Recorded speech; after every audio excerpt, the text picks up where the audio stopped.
Hi guys, welcome back to Reading Wizard. Today we're going to be reading the third chapter of Harry Potter and the Chamber of Secrets. Just in case you don't remember, in the previous chapter, Dobby came to Harry, the Dursley's house, and warned Harry that disaster would strike at Hogwarts. After that, Harry got in trouble for ruining Uncle Vernon's dinner party when it was actually Dobby who ruined it. So Uncle Vernon realized that Harry can't do magic outside of school. So he put bars on his window and locked him up inside his room. And the last sentence was Ron Weasley was outside Harry's window. So let's read the third chapter. It is called The Burrow. Ron, breathed Harry, creeping to the window and pushing it up so they could talk through the bars. Ron, how did you... Harry's mouth fell open as the full impact of what he was seeing hit him. Ron was leaning out of the back window in an old turquoise car, which was parked in midair. Grinning at Harry from the front seats were Fred and George, Ron's elder twin brothers. All right, Harry, asked George. What's been going on? Said Ron. Why haven't you been answering my letters? I asked you to stay about 12 times, and then Dad came home and she said you've got an official warning for using magic in front of muggles. It wasn't me. And how did he know? He works for the ministry, said Ron. You know you're not supposed to do spells outside of school. You should talk, said Harry, staring at the floating car. Oh, this doesn't count, said Ron. We're only borrowing this. It's Dad's. We didn't enchant it, but doing magic in front of those muggles that you live with. I told you I didn't, but it'll take too long to explain now. Look, can you tell them at Hogwarts that the Dursleys have locked me up and won't let me come back, and obviously I can't magic myself out because the ministry will think that that's the second spell I've done in 3 days, so stop gibbering, said Ron. We've come to take you home with us. But you can't magic me out either. We don't need to, said Ron, jerking his head towards the front seat and grinning. You forgot who I've got with me. Tie that around the bar, said Fred, throwing the end of the rope to Harry. If the Dursleys wake up, I'm dead, said Harry, as he tied the rope tightly around the bars, and Fred revved up the car. Don't worry, said Fred. Stand back. Harry moved back into the shadows next to Hedwig, who still seemed to have realized how important this was and kept still and silent. The car revved louder, and suddenly, with a crunching noise, the bars were pulled clean out of the window as Fred drove straight up into the air. Harry ran back to the window to see the bars dangling a few feet above the ground. Panting, Ron hoisted them up into the car. Harry listened anxiously, but there was no sound from the Dursleys' bedroom.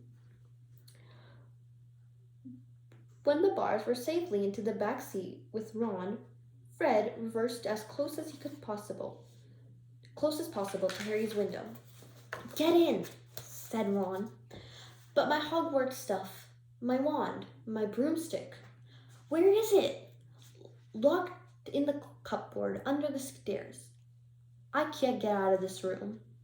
No problem, said George from the front passenger seat. Out of the way, Harry. Fred and George climbed cat-like through the window into Harry's room. You had to hand it to them, though, thought Harry, as George took an ordinary hairpin from his pocket and started to pick the lock. A lot of wizards think it's a waste of time. Knowing this sort of muggle trick, said Fred, but we feel their skills worth learning, even if they're a bit slow. There was a small clink and the door swung open. So, we'll get your trunk. You grab anything you need from the room and hand it to Ron, whispered George. Watch out for the bottom stairs. It creaks, Harry whispered back as the twins disappeared into the dark landing. Harry dashed around his room, collecting his things and passing them out of the window to Ron. Then he went to help Fred and George heave his trunk up the stairs. Harry heard Uncle Vernon cough. At last, panting, they reached the landing, then carried the trunk through Harry's room to the open window.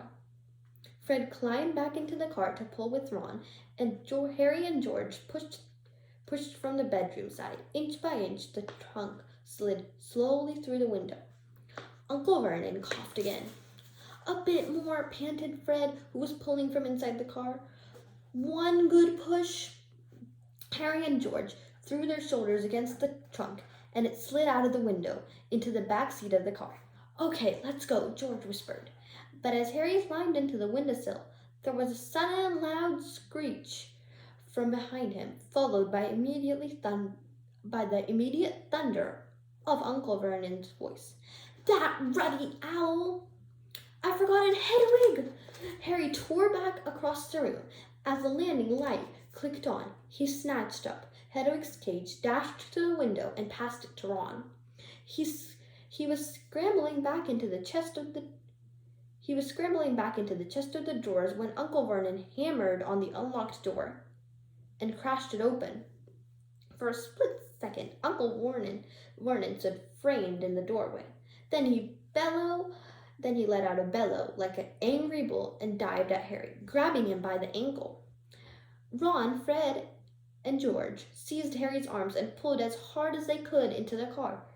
"Petunia!" roared Uncle Vernon. "He's getting away! He's getting away!" But the Weasleys gave a gigantic tug, and Harry's leg slid out of Uncle Vernon's grasp. Harry was in the car. He'd slammed the door shut. "Put your foot down, Fred," yelled Ron, and the car shot suddenly towards the moon. Harry couldn't believe it. He was free.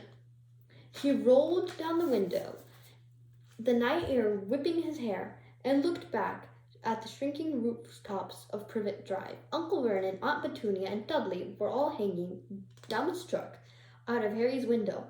"See you next summer!" Harry yelled. The Weasleys roared with laughter, and Harry settled back into his seat, grinning from ear to ear. "Let Hedwig out," he told Ron. "She can fly behind us. She hasn't got a chance to stretch her wings for ages." George handed the hairpin to Ron, and a moment later, Hedwig soared joyfully out of the window to glide alongside them like a ghost. "So, what's the story, Harry?" said Ron impatiently. "What's been happening?" Harry told them all about Dobby, the warning he'd given, and the fiasco of the wallet pudding. There was a long, shocked silence when he had finished. "Very fishy," said Fred, finally. "Definitely dodgy," agreed George. "So he wouldn't even tell you, who's supposed to be plotting all this stuff?" "I don't think he could. I told you. Every time he got close to letting something slip, he started banging his head on the wall." He saw Fred and George look at each other. "What, you think he was lying to me?" said Harry. "Well," said Fred, "put it this way. House elves have got powerful magic of their own, but they can't usually use it without their master's permission. I reckon old Dobby was sent to stop you coming back to Hogwarts. Someone ideas of a joke. Can you think of someone at school with a grudge against you?" "Yes," said Harry and Ron together, instantly. "Draco Malfoy," Harry explained. "He hates me." "Draco Malfoy," said George, turning around. "Not Lucius Malfoy's son?" "Must be. It's not a very common name, is it?" said Harry. "Why?" "I heard Dad talking about him," said George. "He was a big supporter of you-know-who." "And then when you-know-who disappeared," said Fred, craning around to look at Harry, "Lucius Malfoy came back, saying he'd never met any of it. Load of dung. Dad reckons he was right in you-know-who's inner circle." Harry had heard these rumors about the Malfoy family before, and they didn't surprise him at all. Malfoy made Dudley Dursley look like a kind, thoughtful, and sensitive boy. "I don't know whether the Malfoys own a house elf," said Harry. "Well, whoever owns him will be an old wizarding family, and they'll be rich," said Fred. "Yeah, Mom's always wishing she had a house elf to do the ironing," said George. but all we got is a lousy old gold in the attic and gnomes all over the garden. House elves come with big old manors and castles and places that like that. You wouldn't catch one in our house. Harry was silent, judging by the fact that Draco Malfoy was usually had the best of everything. His family was rolling in wizard gold. He could just see Malfoy stuttering around a large manor house, sending the family servant to stop Harry from coming back to Hogwarts. Also, it sounded exactly like the thing Malfoy would do. Harry had been stupid to take Dobby seriously.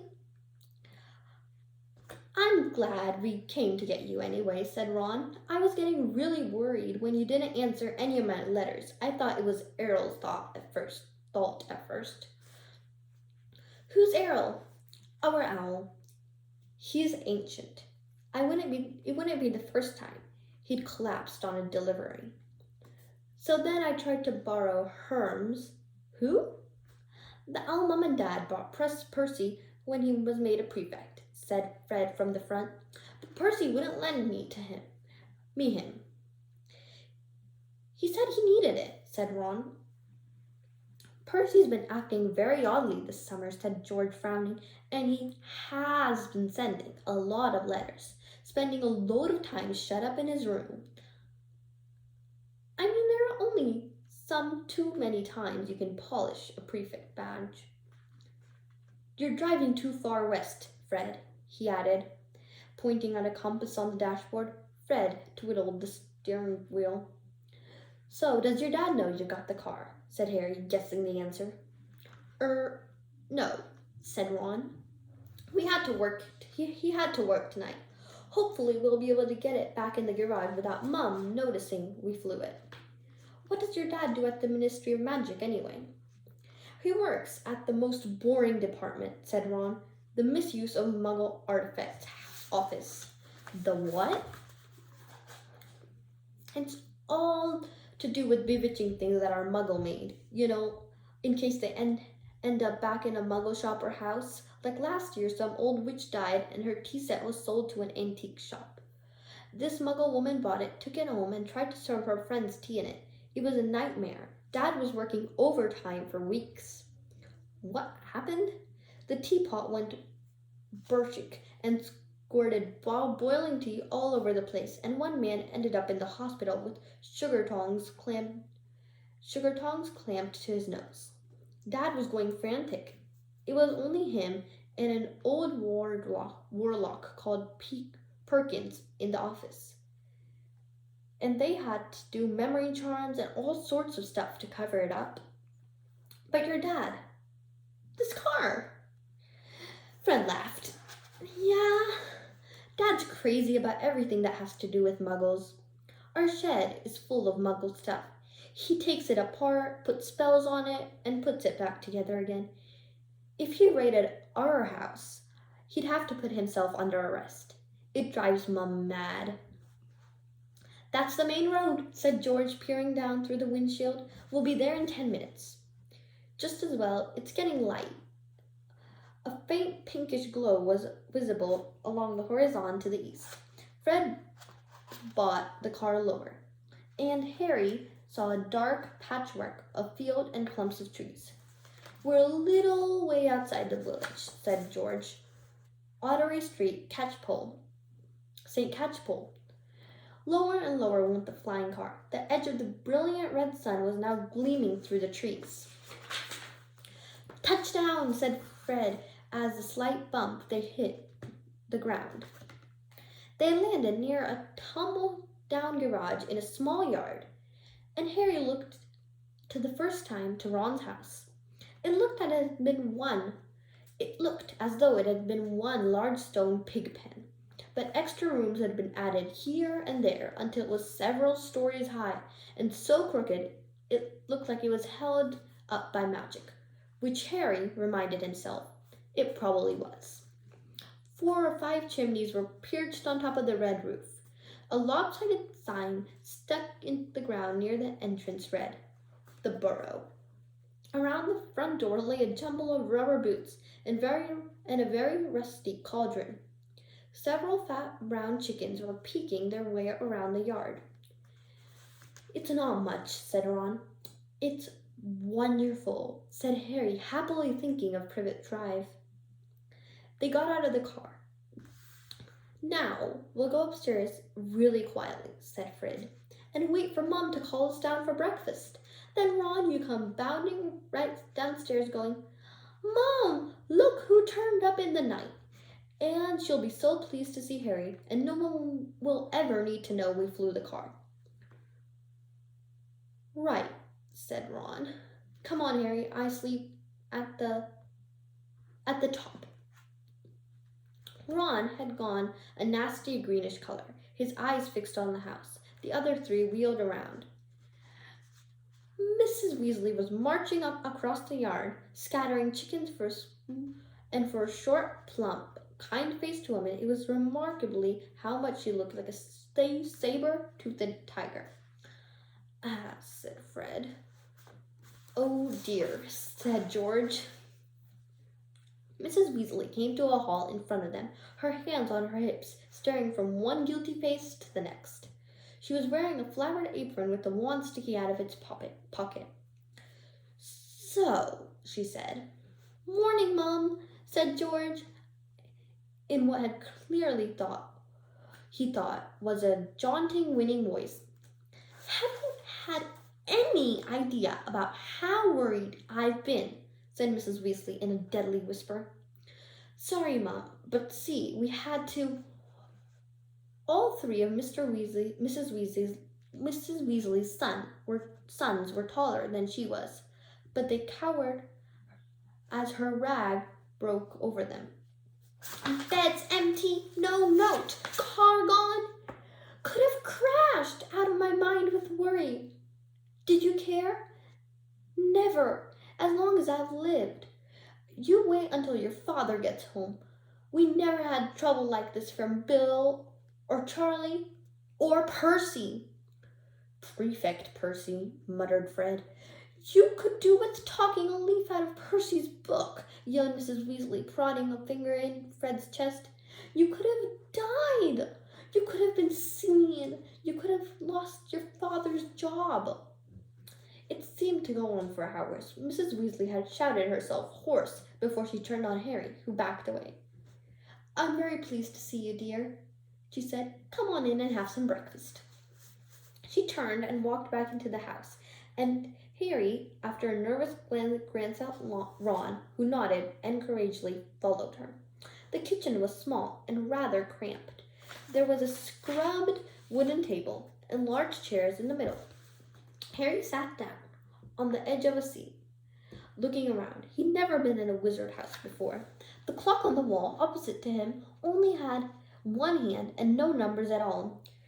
Written around the edge were things like "time to make tea," "time to feed the chickens," and "you're late." Books were stacked there 3 deep on the mantelpiece. Books with titles like "Charm Your Own Cheese," "Enchantment in Baking," "1-Minute Feasts," "It's Magic." And unless Harry's ears were devising him, an old radio next to the sink had just announced that the coming up was the Witch Hour, the popular singing sorceress Christina Warbeck. Mrs. Weasley was clattering around, cooking breakfast, a little haphazardly, throwing dirty looks at her sons as she threw sausages into the frying pan. Every now and then, she muttered things like, "Don't know what you were thinking of. Never would have believed it." "I don't blame you, dear," she assured Harry, tipping 8 or 9 sausages into his plate. Arthur and I have been worried about you too. Just last night we were saying we'd come and get you ourselves if you hadn't ridden back to Ron by the Friday. But really," she was now adding 3 fried eggs to his plate, "flying an illegal car halfway across the country? Anyone could have seen you." She flicked her wand casually at the dishes in the sink, which began to clean themselves, clinking gently in the background. "It was cloudy, Mum," said Fred. "Keep your mouth closed when you're eating," Mrs. Weasley snapped. They were starving him, Mum, said George. And you, said Mrs. Weasley. But it was a slightly softened expression that she started cluttering Harry bread and buttering it for him. At the moment, there was a diversion in the form of a small red-headed figure in a long nightdress who appeared in the kitchen and gave a small squeal and ran out. Jenny, said Ron in an undertone, my sister. She's been talking about you all summer. Yeah, she'll be wanting your autograph, Harry, Fred said with a grin, but he caught his mother's eye, bent his face over his plate without another word. Nothing more was said until all 4 plates were clean, which took surprisingly short time. Blimey, I'm tired, yawned Fred, setting down his knife and fork at last. I think I'll go to bed and... You will not, snapped Mrs. Weasley. It's your own fault you've been up all night. You're gonna de-gnome the garden for me. They're getting completely out of hand again. Oh, Mom. And you two, she said, glaring at Ron and George. You can go up to bed, dear. She added to Harry. You didn't ask them to fly that wrenched car. But Harry, who felt wide awake, said quickly, I'll help Ron. I've never seen de-gnoming. That's very sweet of you, dear, but it's dull work, said Mrs. Weasley. Now, let's see what Lockhart's got to say on the subject. She pulled a heavy book from the stack on the mantelpiece. George groaned. Mom, we know how to de-gnome a garden. Harry looked at the cover of Mrs. Weasley's book. Written across in fancy gold letters were the words, Gilderoy Lockhart's Guide to Household Pests. There was a big photograph in the front of a very good-looking wizard with waving brown hair and bright blue eyes. As always in the wizarding world, the photograph was moving. The wizard, who Harry had supposed was Gilderoy Lockhart, kept winking cheekily up at them all. Mrs. Weasley beamed down at him. Oh, he's marvelous, she said. He knows household pests. All right, it's a wonderful book. Mom fancies him, said Fred in a very audible whisper. Don't be so ridiculous, Fred, said Mrs. Weasley, her cheeks rather pink. All right, if you think you know better than Lockhart, then go and get on with it. And woe betide if there's a single gnome in that garden when I come to inspect it. Yawning and grumbling, the Weasleys slouched outside with Harry behind them. Their garden was large, in Harry's eyes exactly what a garden should be. The Dursleys wouldn't have liked it. There were plenty of weeds, and the grass needed cutting. But there were garland trees all around, plants Harry had never seen, splitting from every flower bed, and a big green pond full of frogs. Muggles have garden gnomes too, you know, Harry told Ron as they crossed the lawn. Yeah, I've seen those things. They think they're gnomes, said Ron, bent down with his head in a peony bush, like fat Santa Clauses with fishing rods. There was a violent scruffing noise. The peony bush strutted, and Ron straightened up. This is a gnome, he said grimly. Get off me, squealed the gnome. It was certainly nothing like Santa Claus. It had a small and leathery look, with a large, knobby, bald head exactly like a potato. Ron held it at arm's length and kicked it out, which with its horny little feet, he grasped it around the ankles and turned it upside down. This is what you have to do, he said. He raised the gnome above his head. Get off me! And started to swing it in great circles like a lasso. Seeing the shock on Harry's face, Ron added, It doesn't hurt them. You've just got to make them really dizzy so they can find their way back to the gnome holes. He let go of the gnome's ankles. It flew 20 feet into the air and landed with a thud in the field over the hedge. Pitful, said Fred. I bet I can maybe get mine beyond that stump. Harry learned quickly not to feel sorry for the gnomes. He decided just to drop the first one as he caught over the hedge. But the gnome, sensing weakness, sank into its razor-sharp teeth into Harry's finger, and he had a hard job shaking it off until... Wow, Harry, that must have been 50 feet. The air was soon thick with flying gnomes. See, they're not too bright, said George, seizing 5 or 6 gnomes at once.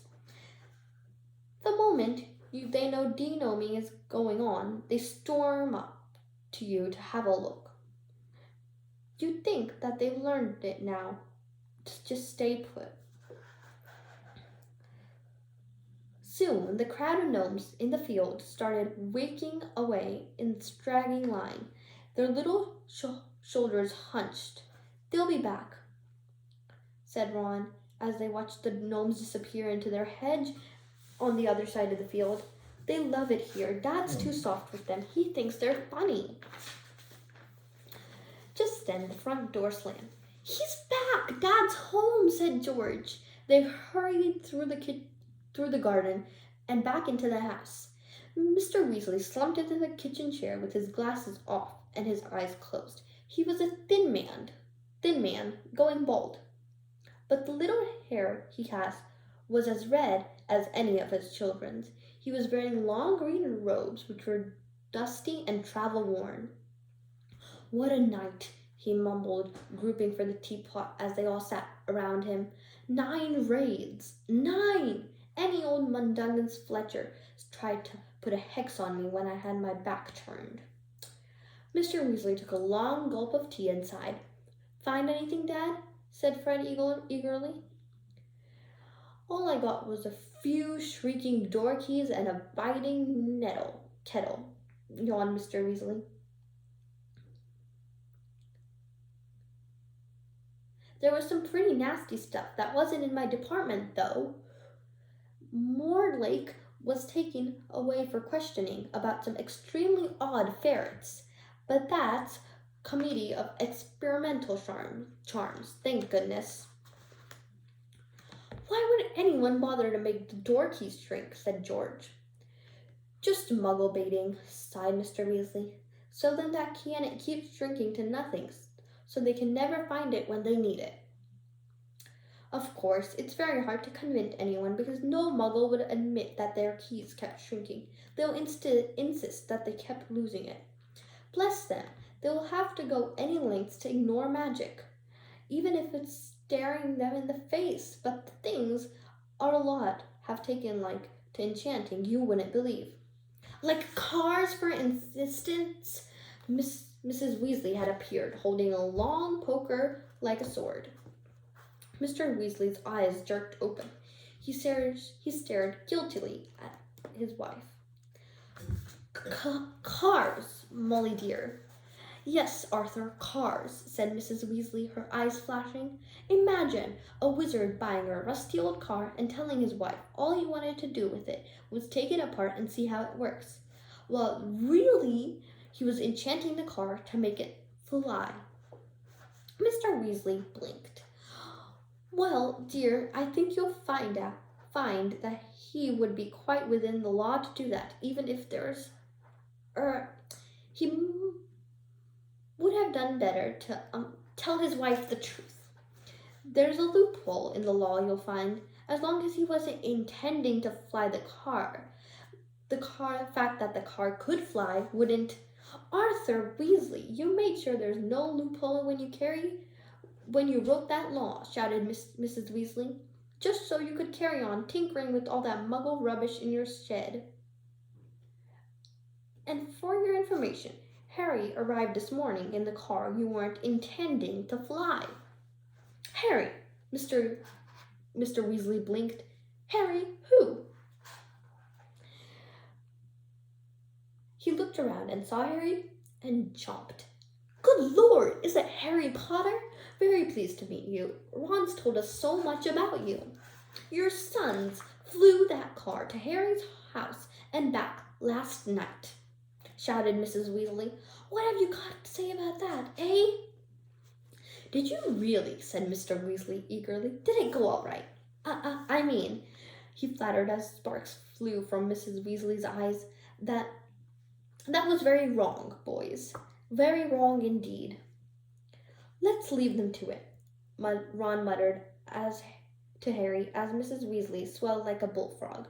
Come on, I'll show you my bedroom. They slipped out of the kitchen and a narrow passageway up to the uneven staircase which found its way, zigzagging up through the house. On the third landing, a door stood ajar. Harry just caught the sight of the pair of bright brown eyes staring at him before it closed with a snap. Jenny, said Ron, you don't know how weird it is for her to be that shy. She never shuts up normally. They climbed 2 more flights until they reached a door with a peeling paint that said in a small plague on it, saying Ronald's room. Harry stepped in, his head almost touching the sloping ceiling, and blinked. It was like walking into a furnace. Nearly everything in Ron's room seemed to be a violet shade of orange. The bedspread, the walls, even the ceiling. Then Harry realized that it had covered nearly every inch of the shabby wallpaper with posters of the same 7 wizards and witches, all wearing bright yellow robes and carrying broomsticks and waving energetically. Your Quidditch team, said Harry.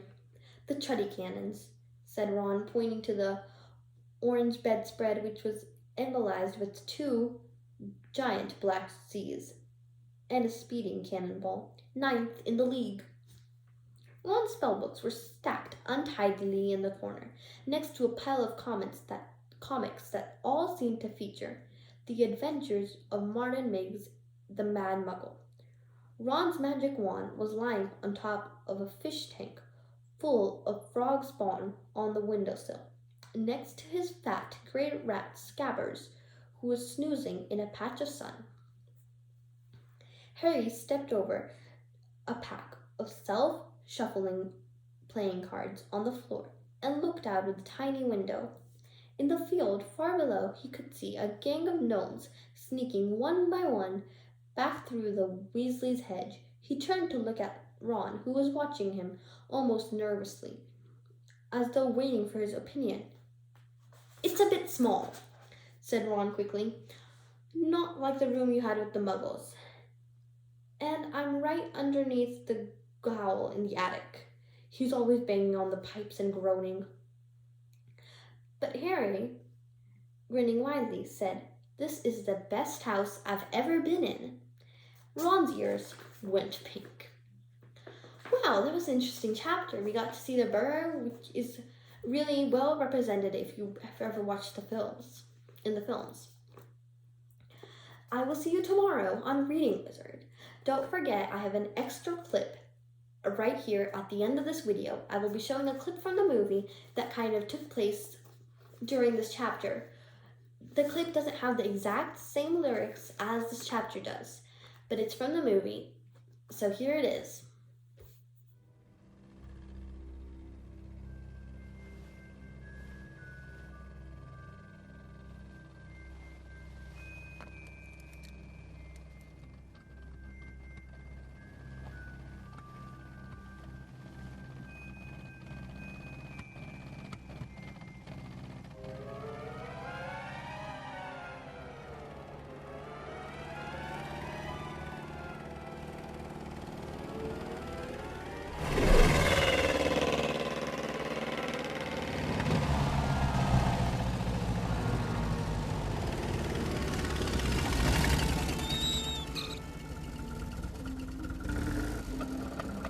Hiya, Harry.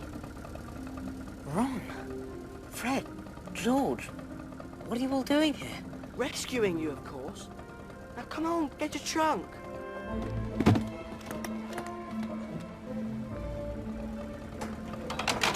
You better stand back. Let's go.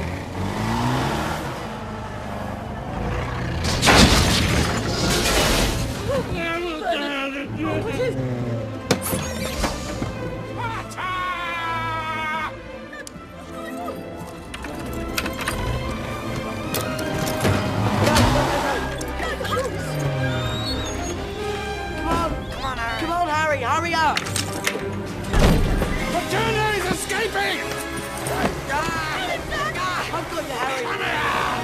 Let go of me! Oh, no, boy! You and that bloody pigeon aren't going anywhere! Get off!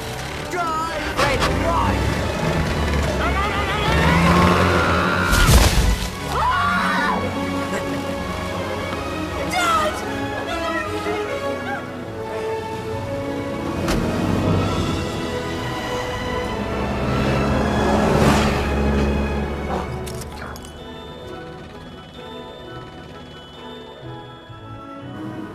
By the way, Harry, happy birthday.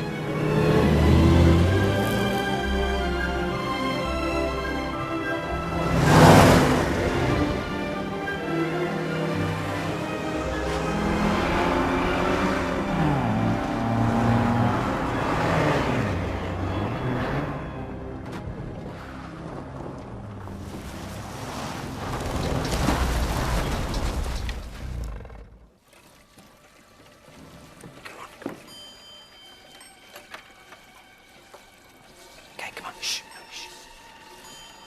Okay, come on. Shh.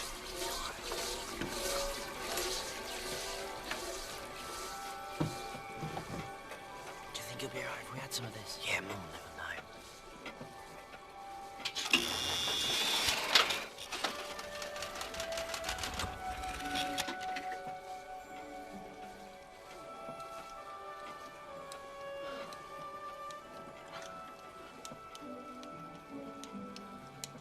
It's not much, but it's home. I think it's brilliant.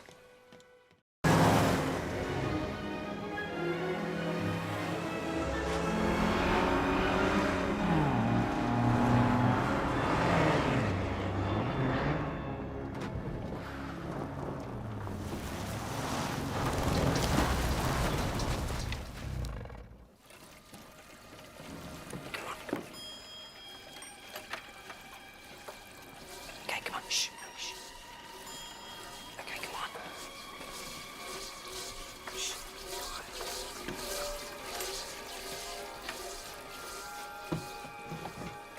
Do you think you'll be alright if we had some of this? Yeah, Mum will never know.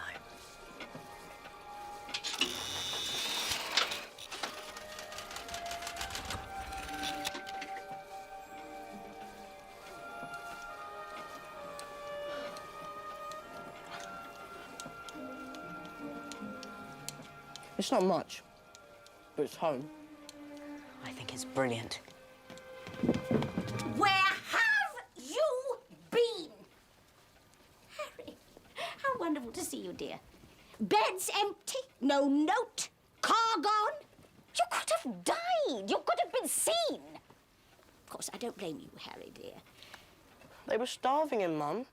There were bars on his window. Well, you best hope I don't put bars on your window, Ronald Weasley.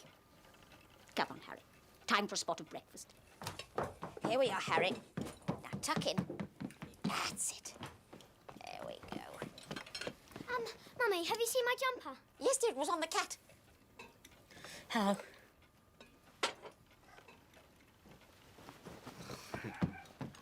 What did I do? Ginny, she's been talking about your summer. Bit annoying, really. Morning, Weasleys! What a night. 9 raids. 9! Raids? Dad works in the Ministry of Magic, in the Misuse of Muggle Artifacts Office. Dad loves Muggles. Thinks they're fascinating. Well, now. And who are you? Oh, sorry, sir. I'm Harry, sir. Harry Potter. Good Lord. Are you really? Well, Ron's told us all about you, of course. When did you get here? This morning. Your sons flew that enchanted car of yours to Surrey and back last night. Did you really? How'd it go? Oh, I mean, that was very wrong indeed, boys. Very wrong of you. Now, Harry, you must know all about Muggles. Tell me, what exactly is the function of a rubber duck? Oh,